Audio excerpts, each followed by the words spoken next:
I'm going to ask you the question, this time on video, because you've shown yourself quite capable of completely ignoring questions when they're asked in your commenting section. And I can understand it. You know, it's so simple to do. You just ignore the question, more comments come in, after a while it shuffles up the end of the page, onto the next page that nobody watches anyway, and you can just pretend it never happened. So this time I'm going to ask you in a video. It is a very simple question, Jack. It isn't hard. You should be able to answer this quite straightforwardly. So here it goes, Jack. Hello, Jack. Jack. Hi, Jack. Jack, do you believe in hell, Jack? Yes, Jack, you. Do you believe in hell? Surely, Jack. Yeah, you have to admit that that is a question that you can answer with a simple yes or no. After that, feel free, my friend, to elaborate to your heart's content on what exactly you mean by your answer. But you should still be able to just say yes or no. Just like when you ask me, do you believe in God? I can very simply answer that question with no.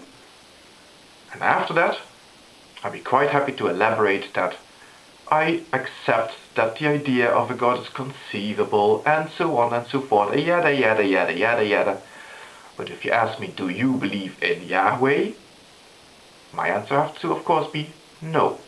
Because if I say yes, then it means I believe in Yahweh. And even if I were complete agnostic and just not sure at all, I could still not answer, do you believe in Yahweh, with yes, so I would have to say no. And the question that I'm asking you is just as simple, Jack. It's just as straightforward. Do you believe in hell? Yes or no? Come on, you can answer that. You see, you don't want to answer it, do you? It's like when somebody asked Jerry Adams whether he denounces violence. It's a simple question that he could have simply answered with yes or no.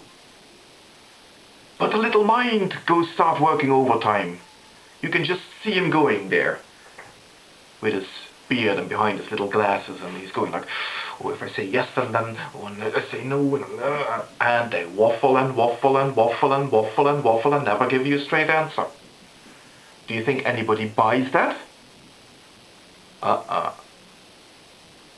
Everybody watching that, except maybe his staunch supporters, knew that the guy was bullshit. And if you refuse to answer that simple question with a simple yes or no, everybody watching this, except for maybe the odd G-Rup or a Yoke-Up or whatever else, will know that you're bullshitting, Jack. Sorry. It's a simple question. Do you, Mr. Jack, Life of Apollos, or whatever you want to call yourself these days, do you, Jack, believe in hell?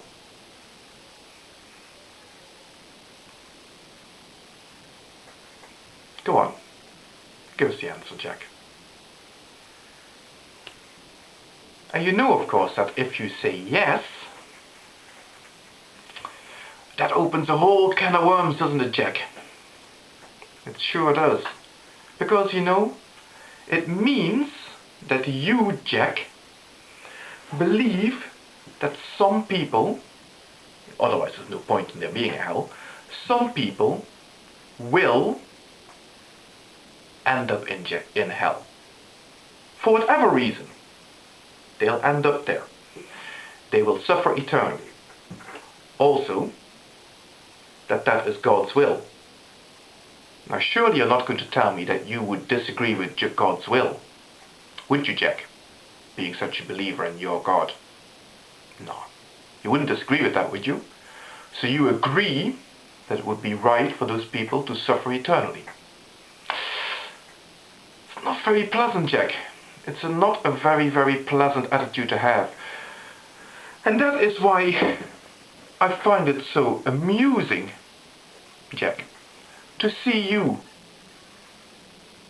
going on about how rude some atheists are. Surely, Jack, you must see the disproportionate comparison there. You know, how one doesn't even begin to compare to the other. An atheist, an obnoxious atheist, might call you something really nasty. Oh dear. You know what they say about sticks and stones, don't you, Jack? But words can never hurt you. But if you believe in hell, Jack, it is not just a judgment. We all judge, Jack. We all do. I judge. I look at somebody's argument for the existence of God, and I judge the argument invalid. If somebody will not retract a fallacious argument, I judge that person to be stubborn. If they will not listen to reason, I will judge that person stupid. I'm quite judgmental. Very judgmental, Jack. I am. I will readily admit that. But there's a big difference, Jack, between judging and condemning.